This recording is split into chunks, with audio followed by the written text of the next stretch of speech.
This is episode number 223 of the Homeowner Show. Well, whether you're DIY or looking to hire, we're here to help you find the best information and options for you and your home. My name is Kevin Hackett, and here with me is Craig Williams. Hello, and welcome to the Homeowner Show. We're so glad that you could join us for another live episode here in the Homeowner Show studios. How you doing, Kev? Man, I'm doing fine. Nothing major. I mean, we just got back from Thanksgiving, which was amazing. Yes. And awesome. Mm-hmm. I love hanging out with my family and doing the whole Thanksgiving thing that we do, which is The turkey jig. It's unique what we do for Thanksgiving. We all meet up at a lake house. It's more of a lake cabin than anything else for a week with like 40 of our closest family members. And then more people show up on Thursday, and it's a blast, dude. So much fun. Yeah, and like everyone's in campers, right? Pretty much. Well, yeah, I mean, so there were fewer campers than there normally are, but yeah, we've got an array of campers set up. We're actually going to be building some more camper sites soon, but some people stay in the house. And but dude, I forgot to tell you this. Okay. So we used to smoke all of our meat on an old refrigerator. Right. I remember you saw the picture of it. Yeah. Well, that has run its course. It's the swamp smoked, ate it. Yeah, it's smoked all it's going to smoke, and it's been flooded more than once. So one of our family members bought a 55-gallon drum. Okay.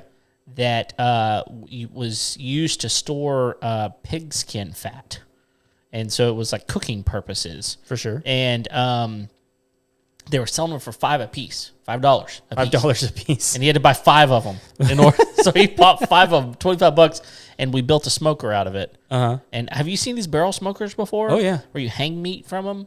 So we didn't hang anything this time because we couldn't find any hangers in time. But he rigged it all up, put a couple of racks in there, and dude, it worked really, really well. Yeah. So it was awesome. I'm actually thinking about getting one of these chest smokers. Oh, yeah.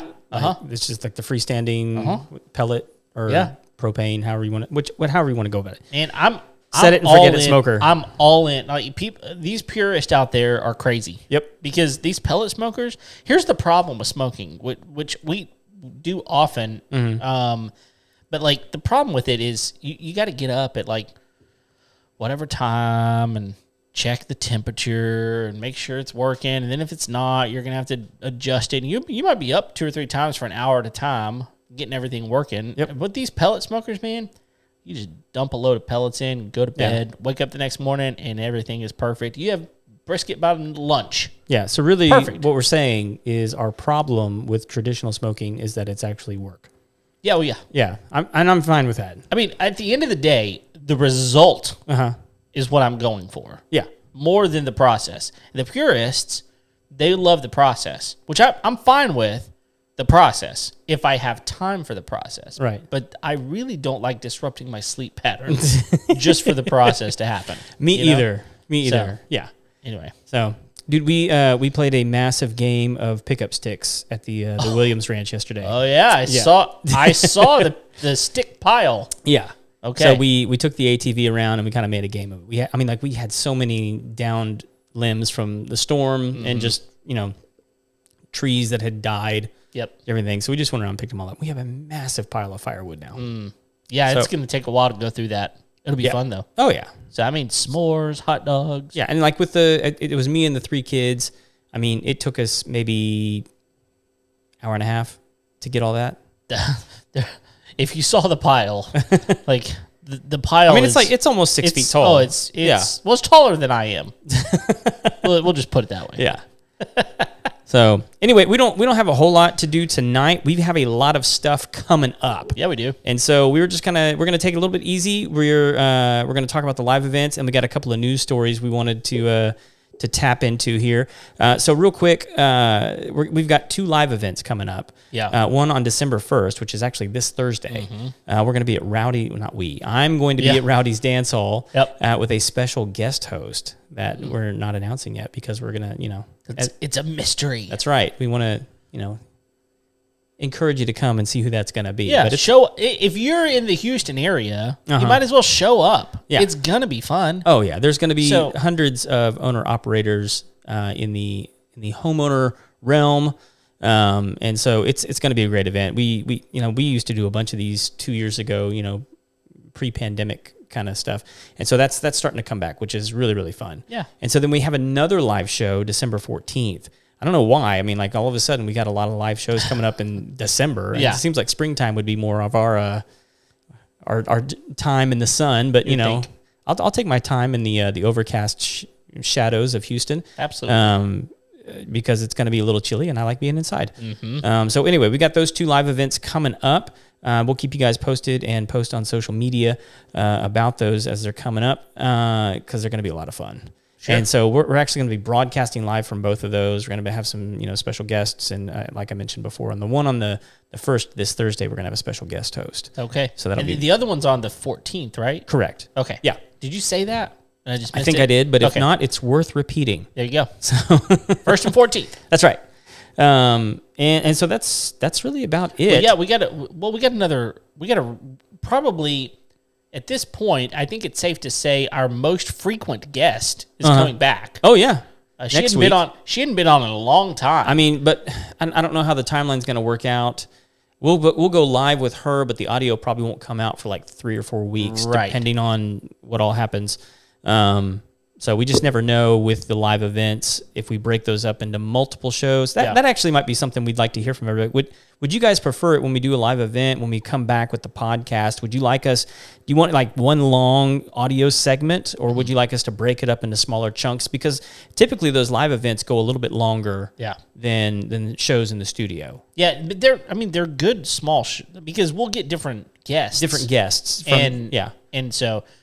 Yeah, but so Christy's coming back, and what's interesting about her is we haven't had her on since she opened up her new business. Right. Which So- I've been paying attention to that. She's got some cool stuff going on. Yeah, she does. So Yeah, if I was building a house right now, you better believe right, I'd be in her showroom for sure. checking some things out. So and if you followed the episode, I think it was it 2 episodes ago with Tanya, she's officially announced the name of her podcast. So you can follow her on social media, and that podcast is going to be launching January 1st. Okay. So, and then you're still guesting on another podcast. Yeah, we haven't even talked about that, have we? We have. Yeah. Okay. Yeah, you've talked about it. Yeah, so WDW for Families, Mm-hmm. which is Walt Disney World podcast directed toward families, and just the whole idea of, hey, how as a family, how do you go to Disney and enjoy it? And it's a family-friendly podcast. There are a lot of Disney podcasts out there. They talk about politics, and they talk about this, that, and the other. We try to have fun with it. It's been, man, this podcast has been around for 10 years and or over 10 years now. But they've had some hiatuses here and there. And anyway, I've been asked to come be part of that podcast, and you may even be on it from time to time.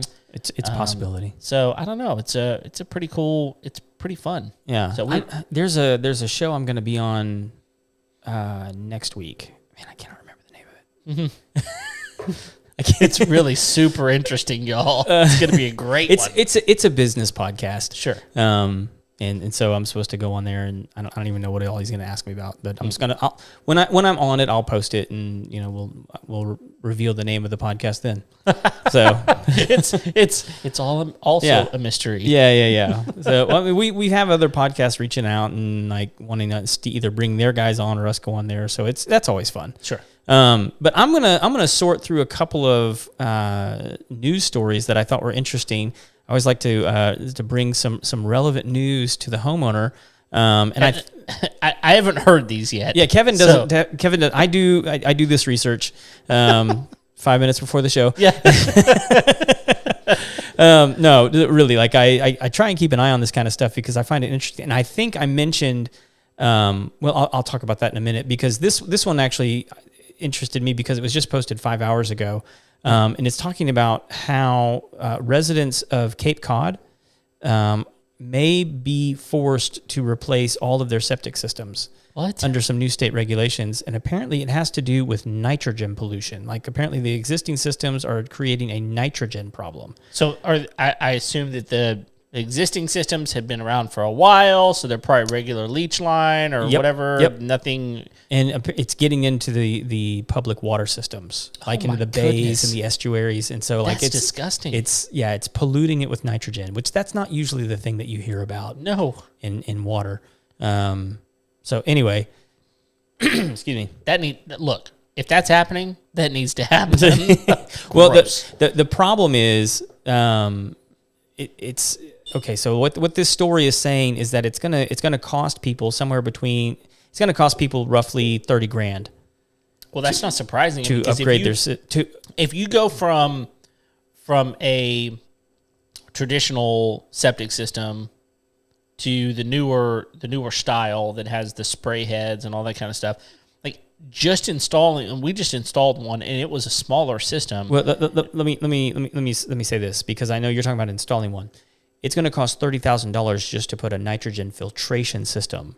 So they're not gonna uproot them and do new ones. That's just putting the nitrogen filtration system in place. Okay, so that's in addition to probably having to replace their septic systems that's being forced on them by the state because of the nitrogen pollution. So where is the nitrogen filter going in? Is that going on like the individual systems, or like at the end of it somewhere? In the individual systems. Oh, dude! So you're being forced to they're saying upgrade to the, what is it called? You've got the nitrogen filtration system. No. The two different kinds of septic systems. I just lost the name. Oh, aerobic and anaerobic. Aerobic and anaerobic. So you're going to an aerobic system from an anaerobic system, and so that in and of itself is probably going to cost you at least $10,000 to just put in a new one, let alone uprooting the other one. So that's probably another $3,000. So you're probably $15,000 in plus $30,000 for a filtration system. Look, if you live in Cape Cod, you can probably afford it. Here's the other thing: is it saying to convert all of them to municipal sewer systems, which would then be managed by the state. Oh yeah, It's that would require them putting in sewer systems for 12,000 additional properties, and it would cost an estimated $1.4 billion. Oh, that's not surprising to me. So, I don't think I told you we have water at the front of our property available. To run that line back to my mother-in-law's house instead of using our existing well, just the line was going to cost $12,000. Oh, geez. Just to bring the water in a pipe. That's it. I mean, it's like, that's not trenching it. That's just it's unbelievable amount of money. That's just water. Imagine doing that for a whole sewer. I can't imagine and the mess that would cause. Like, just, you're tearing up streets and all kinds of stuff, man. It's no good. Yeah. So this one, it will be quick and dirty. So shout out to Eric G, because this one comes from Portland. Oh. So I also like how they frame this story at the beginning of it. It says, help for homeowners as foreclosure rate seeing small but steady increase. Okay, and so they frame the opening volley of this story that says, with a potential recession looming, homeowners are feeling the pinch. And like anyone that pays attention to this knows that like the federal government recently tried to change the definition of a recession, because I mean, essentially we've been in a recession for months. Right. And it has to do with like GDP. Okay. And so anyway, as far as I'm concerned, we're in a recession. Yeah. Right. And so they reference this gal on Twitter who says that the data that they're seeing shows foreclosure activity is up 57% since last October. So a year ago, basically, from a year ago, foreclosures are up 57%. That makes sense. Do you remember what we were talking about a year ago? I do. Like with you're not able to kick people out of their homes. Right. Yeah, it was like you couldn't get rid of them. In fact, we had that the banks couldn't kick them out. Yeah, landlords couldn't kick them out. Yeah, remember? I do. We had a squatter, someone who sold their house and squatted in their house that someone else bought for like a year. I know, and they couldn't get rid of them. Yeah, that's ridiculous. So I think that's probably, and they're saying we're still not seeing like 2008 numbers, from the housing crash, but like, okay, well, probably. Look, we're probably not going to see '08 numbers, but we're going to see something similar. Yeah. I mean, it's going to be different numbers, but it's going to be a similar effect at least. Right. Well, and so here's the thing that's like this irritates me. So it's saying that they're putting a hiatus on the homeowners assistance programs that the federal government implemented during COVID. Okay. Right. And so Oregon received $90 million in that program to be distributed to people who are on hard times. It doesn't say that they're out of money. Right. It just says that they're putting a hiatus. They're just stopping it. They're stopping spending the money. Oh. And that's weird. Why? Exactly. That's a good question, Kevin. So anyway, that's one. Let's see. This is the one that really caught my attention, and this is what I was going to bring up earlier. I think, was it when we were talking to Brandon? No. When were we talked about Zillow and Redfin? Oh, yeah. I was talking about how they're doing all the layoffs right. in those departments and different things like that. Yeah. If you don't remember, go back and listen to the episode. Anyway, Zillow has a home flipping department, as does Redfin. Most people don't realize that they're actually property acquisition companies as well as listing companies, and those are divisions within those companies, and they're scaling back on those divisions rather sharply. Like it's like a 13% layoff company wide at Zillow. Which, I mean, look, if you have complete access to all the properties that are being sold and what they're being sold for and what people are buying them at, it seems like you having a house flipping business is a little bit of a conflict of interest. However, if it's not a conflict of interest, well done, sir. Yeah. Well, also, like, how are you doing so poorly that you now have to lay off 13% of your employees? Or is it you're doing so poorly, or just that is just a complete foreshadowing of what is coming? Which was my point. Like, they obviously, they're seeing something in the data. Right. They know something we don't. And so this is an article out of The Guardian. Okay. Which is a European, but which will make sense when I read the headline.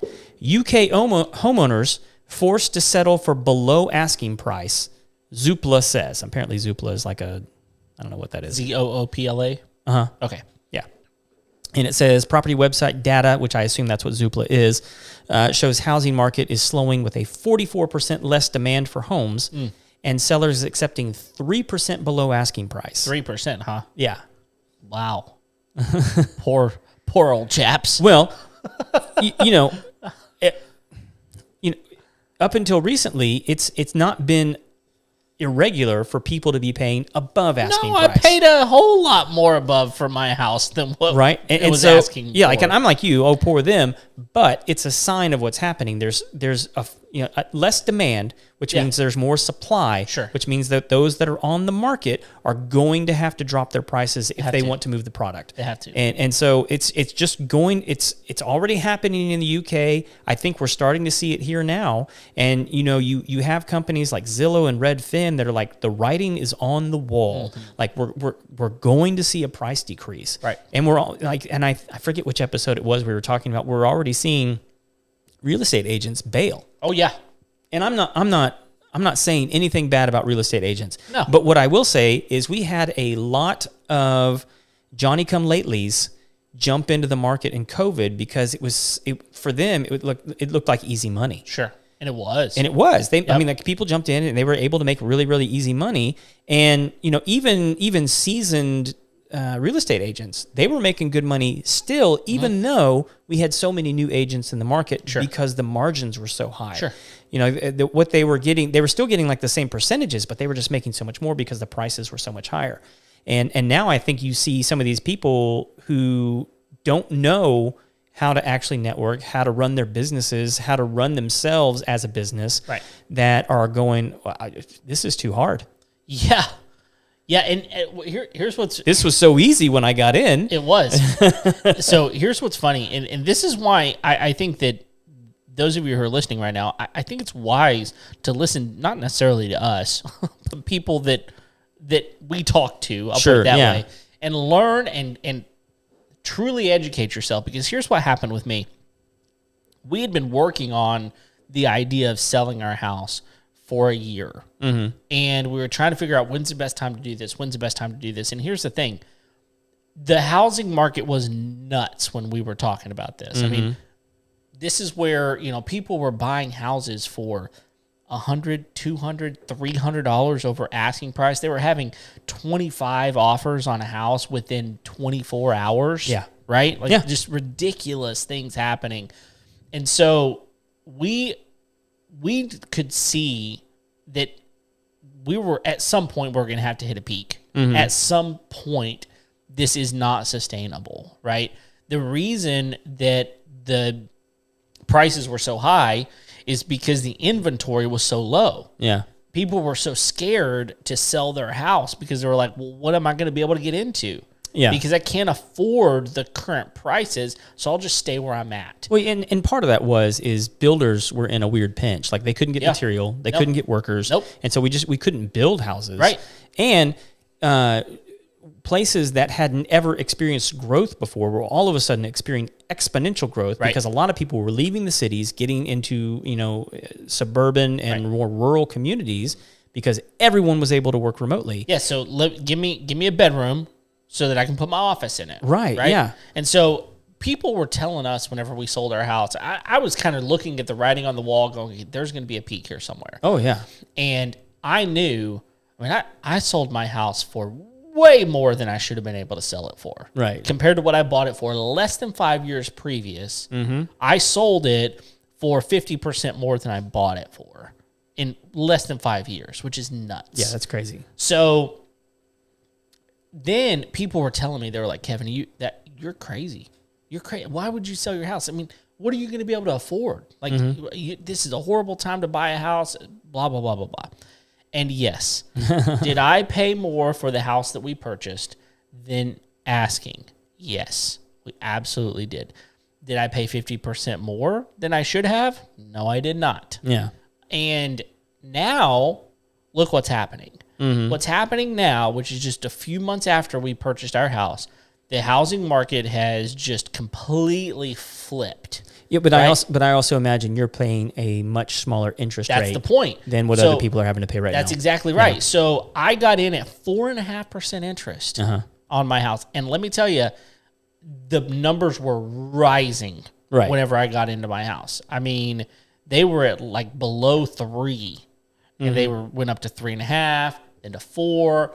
I got locked in at 4.5. By the time my loan closed, it was up closer to 5, and now it's 8.5. Maybe. Is it really? Yeah, it's high. Okay. So what's happened now that with those increase in interest rates, people are having to come down on their price because people can't afford it. Right. And so I got into this weird like vortex nexus area where, yes, I paid more for the house than asking, but my interest rate was pretty low in comparison to what they are right now, and I got more for my house than I will ever get for that house again. Right. Again, it will probably never. The people that bought my house, screw them. They paid way more for their house than they'll ever be able to sell it for. I think now maybe 10 years from now they would be able to do that, but they're experiencing a huge loss on it right now, and so like.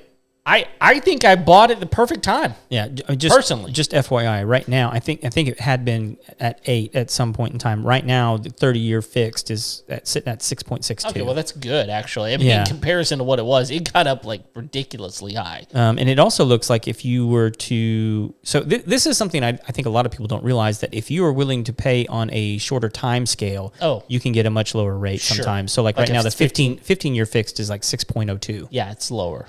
Which is manageable. That's normal. Yeah, it is. And so anyway, it's just one of those deals where it's like, when's the best time to buy? When's the best time to sell? Who knows, man? Like, you just do your research. And at the end of the day, if you're ready to move.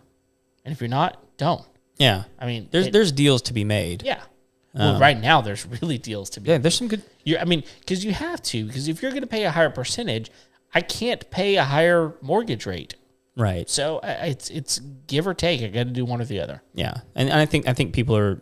Some people don't realize that because they're searching for properties and they see a price that looks like appealing, and they go to purchase it, and they're like, holy crap, I can't afford this now. I can't qualify. Or 2 years ago, I could have. Like, I could have afforded something almost twice this I much. would hate to be a mortgage lender right now. I mean, it'd be like, look, I can't do it. Well, I told you about the guy that we're planning on having him in. I mean, it's gonna be a minute because we've got so much going on in December. But sure, Corey, my real estate friend, introduced me to him. His mortgage, he's a lender. Okay. And he was saying they have a new program right now where if you buy a house right now, and the rates come back down significantly, they'll actually refinance your house for free. Oh yeah, that's not surprising. So I mean, they're gonna have to do that kind of stuff. Yep.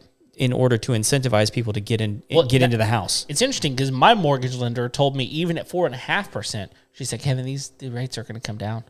So it's not going to stay at 4.5%. They will eventually come down. She said they're going to go way past it. Right. But eventually they're going to come back down. We'll just refi. Right. And you can. Yeah. That's no big. And but you got to think about this. Like, even if it takes, let's say it takes 8 years. Okay. Right. So you're 8 years into your 30-year note. Right. And so then you can refi, and this is exactly what we did. You can refi into a 15-year or a 10-year note. Right. A lower interest rate. Yep. Now, and your payments will probably not be all that different. Right.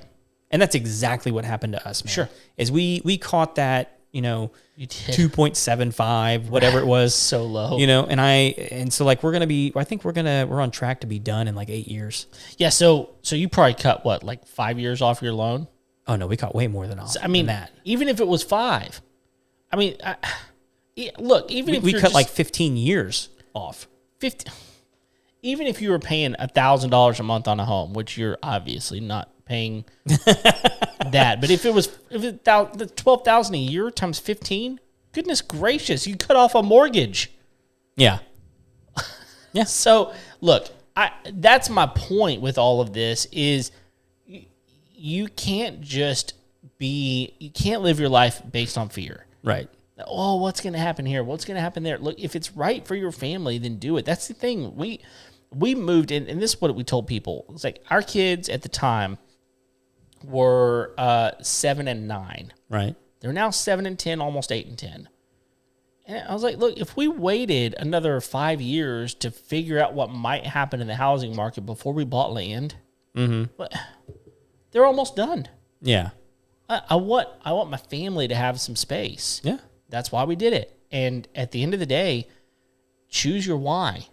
Yeah. And if your why is your kids or the land or the lake or the urban neighborhood or the whatever, the pool, whatever it is, do it, figure it out. And yeah, that's true, man. I mean, I think what I hear you saying is spend your money on what you say matters. Sure. If you have to peel back on, I don't know, a Disney vacation or a cruise or going out to eat 3 times a week or whatever it is, like peel back on something. That's those, because many of those things are not going to be the things that your kids remember, or whatever it is that's important to you or that you value out of your life and your existence. Stop spending your time and your resources on things that like are insignificant. Right. And like what just like drives me absolutely bonkers is like for me, it's like TV. I can't stand people who binge watch TV. It just bugs me to no end. And like, don't get me wrong. Like, I like a good movie. I like a good TV show. I get into them too. Yeah. But you can be completely absorbed in what other people are doing rather than what you should be about. Yeah. And you, by the time you get done consuming those things, you have nothing to show for it. Right. Other than like fan knowledge, which who cares? I mean, like you can take that to Comic-Con, I guess, but like, why? Yeah. But I mean, if that's your thing, that's your thing. That's it. Well, and that leads me to my next point. If homeownership is not your thing, then I don't know why you're listening to our show, first of all, but like, thank you for listening. But thank you for listening. But like, it may not be for everyone. I know plenty of people are like, no, I don't want to own a home. Yeah. I would rather just not have any maintenance and not have any questions. I want to either rent or I want to live in an apartment. Okay, great. Honestly, like there's part of me, a very, very small part of me, there's a part of me that goes, if I was like maybe just my wife and I, no kids, there's some cool things about apartment living. I mean, you've got tons of amenities depending on where you're at. Pool right there. You got a workout room. You got this maybe a nice space to walk your dog. I don't know. Like, there's some things that can be kind of cool about apartment living. Right. It's not for me. Sure. But for some people out there, I get it. I know why you live in an apartment, and I get it. But again, choose your why. Don't let other people tell you what your why is. Yeah. You know? Well, I will tell you, we've talked about me living in an apartment. Just because one of the things that we've talked about is selling this place and buying a much bigger piece of property out of town or out of state, and me just commuting from week to week, month to month, however that works out. And the numbers work out. I mean, like, I could totally do it. I actually have an apartment at my office that I could live in, and when I'm here and I have to work. But I just really like this place, so I don't want to go. So I'm just trying to figure out another way to make that happen. Well, just make it a part of your business and figure it out. Yeah. People do it all the time. Oh yeah. Well, I have some ideas I'll share with you off here that I've been working on. Perfect. Yeah. Perfect. No, but that's about it. Yeah, man. We got some cool stuff coming. Yep. We got a brand new year coming in just a month, and I keep coming back to, remember at the beginning we had like 15 shows that we thought we might be able to do, and here we are 223. Yeah. Still ramping, man. Yeah, we got some good stuff. I think so. Got some in the tank. So share this show with your friends, with your family. It's holiday season. Let people know what's going on. And thanks for downloading today's episode. If you haven't already, go ahead and like, subscribe, especially on YouTube. That would be really, really helpful. Subscribe over there. And leave us a 5-star rating and review. And we're here each and every Tuesday. Until next time, we'll see you later. See ya.